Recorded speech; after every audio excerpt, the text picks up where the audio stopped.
Weston-super-Mare host the biggest sand race in Europe, where over 1,000 riders come to compete. Now, the course consists of a huge straight as far as you can see, and then man-made dunes. It's a real test on the bikes for reliability and riders' sheer determination. Now, the quads and sidecars are out at the moment, then it's the turn of the solos, and I'm taking part.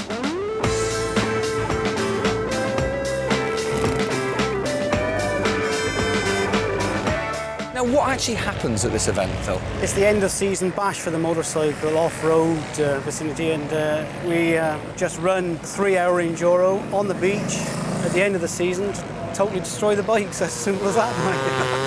What type of rider actually takes part in this event? We have all sorts of riders. We have the top 100 boys in the country, motocross riders, enduro riders. We have novices, first-timers. Now, you've actually taken part in this event. You know, what's it like to take part? Very difficult, hard, energy sapping for the first hour until you start to get into the pace of things. And once the dunes flatten out a bit, you tend to pick up more speed. But generally, it is a hard 3 hours. What's the big difference between motocross and then coming to do a sand race?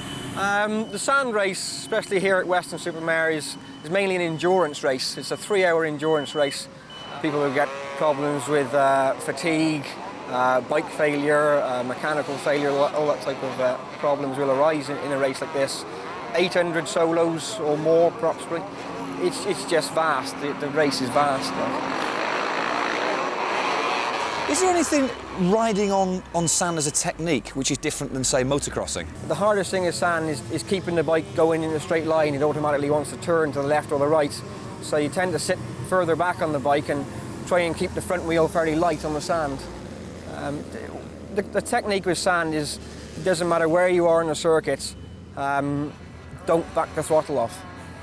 Try and get a good line at the first dune, try and get a straight line at the first dune and just fire at it. As soon as the front wheel tends to get to the top of it or gets over it, back on the throttle and drive your way down the other side.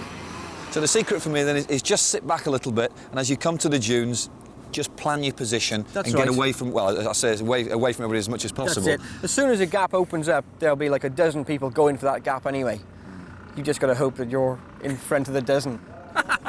Excellent. Sounds like absolute chaos. It is chaos. You'll experience it now in about an hour's time. 33, all roads in. 51 there in third place, Well, all the chaos is kind of getting going started. We're having a drivers' meeting in a couple of minutes, which I assume they're going to tell us little bits about marshalling and stuff, but I'm extremely nervous. I've seen the bike for about 2 minutes. I've never sat on it. I've never ridden on sand. I'm just about to take part in the biggest sand race in Europe. So as you can imagine, my nerves are absolutely shattered. I've got all the equipment I need. Got tear-offs on the goggles, which I believe down the end of the first straight, I should need to be tearing quite a few off. So let's just wait and see. I'm going to go and compose myself now, so I'll see you a bit later.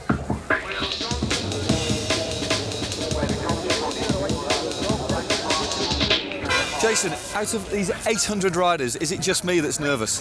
No, believe me, it's not, definitely. Have you done the race before? Yeah, I did it last year for the first time. I came the year before to watch, and as soon as I watched it, I thought, that's it, got to do it. And yeah, it's fantastic. Your nerves do go once you get down the straight for the first time, and the adrenaline takes over, and this is, well, fantastic. Do you ever get nervous? I mean, it's my first race, but I'm actually quite petrified, to be honest with you. Really? Do you find yourself getting nervous at the races, or you're quite comfortable at it? Reasonably comfortable. Obviously the delay gets a little bit of apprehension. The start is possibly the worst part because there's 800 riders going up to a narrow funnel at the end, and you just hope that the bike stays together and keeps running, because if you're stopped and there's 700 riders coming behind you, there's chances are they're going to hit you.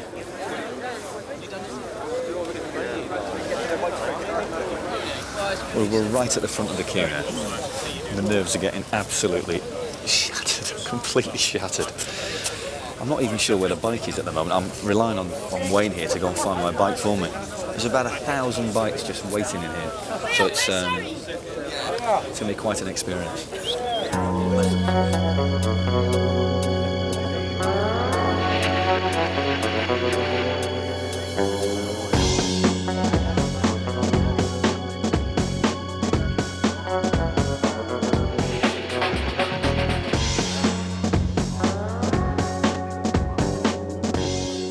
Well, I'm just trying to squeeze the last bit in before the race. I was trying to hope to actually conserve this water for later on in the race, but unfortunately duty calls, so excuse me one second.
It seems like in all these events I never get a good start, and this was no exception.